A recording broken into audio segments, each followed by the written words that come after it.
A leaked message from Elon bodes well for Q2 deliveries. Gigafactory 3 is ready to hire employees. Charging policy has changed for Superchargers, and Australians receive some welcome news. This is Tesla Tidbits episode number 524 for May 27th, 2019.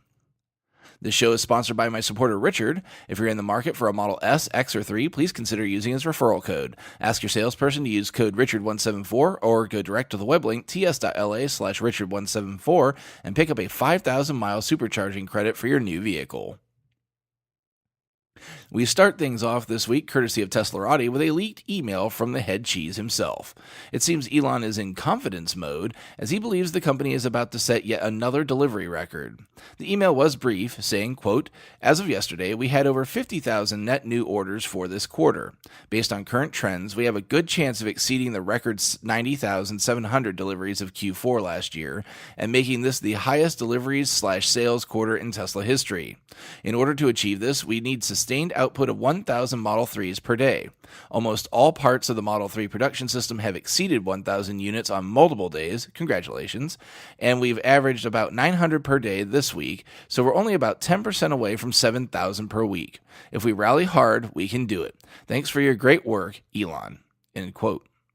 So yesterday, as it pertained to the email, would be May 21st, meaning just under a week past halfway through the quarter. It should be noted that orders are not the same as deliveries seem to trail orders by roughly 2 weeks.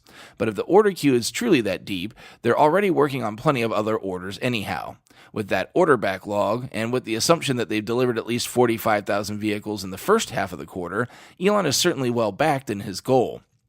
After the previous quarter, Tesla can definitely use the win.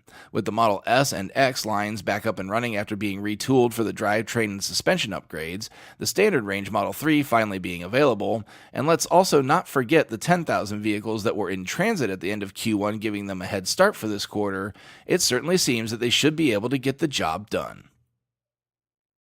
For all the detractors saying that it would be impossible for Gigafactory 3 to be up and producing vehicles before the year was out, it's looking more and more every day that they couldn't have been more wrong. One of the community's favorite information sources for China, Twitter user @Vincent13031925, has some more positive news to report.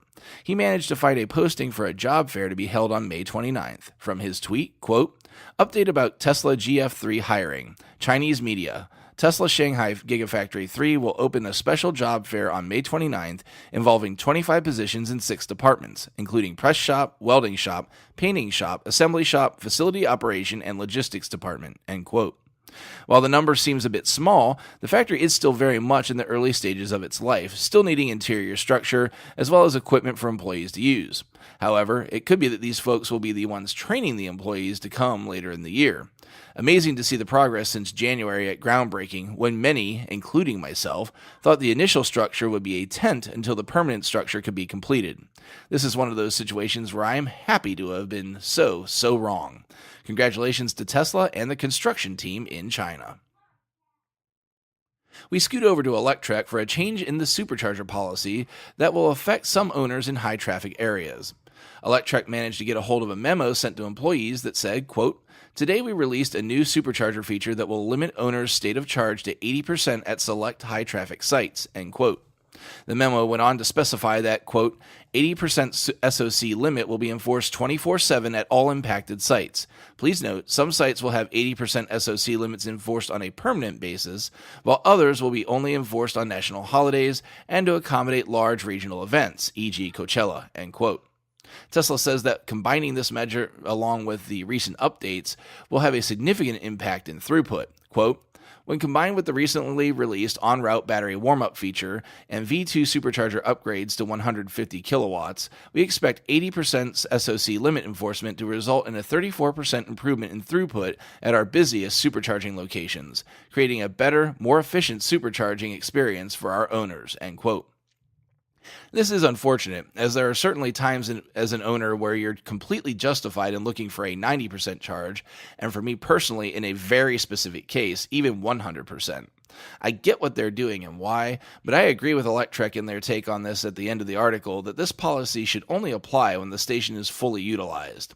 If there's 4 empty bays and you're limited to 80% when you could use more, that isn't a good user experience.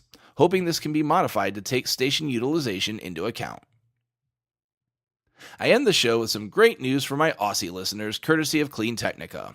Australian reservation holders shouldn't have to wait too much longer to place orders, as the Model 3 has been certified for sale in Australia. The article notes that the weights of the vehicles on the approval correspond seemingly to only the pricier versions of the car, so folks hoping for Standard and Standard Plus cars will still be waiting a bit longer. All progress is good progress, though, and I hope you all are enjoying your new hotness soon. That is it for today's show. Thanks very much to the super patrons supporting the show at the $10 plus level over at patreon.com/Tesla Tidbits.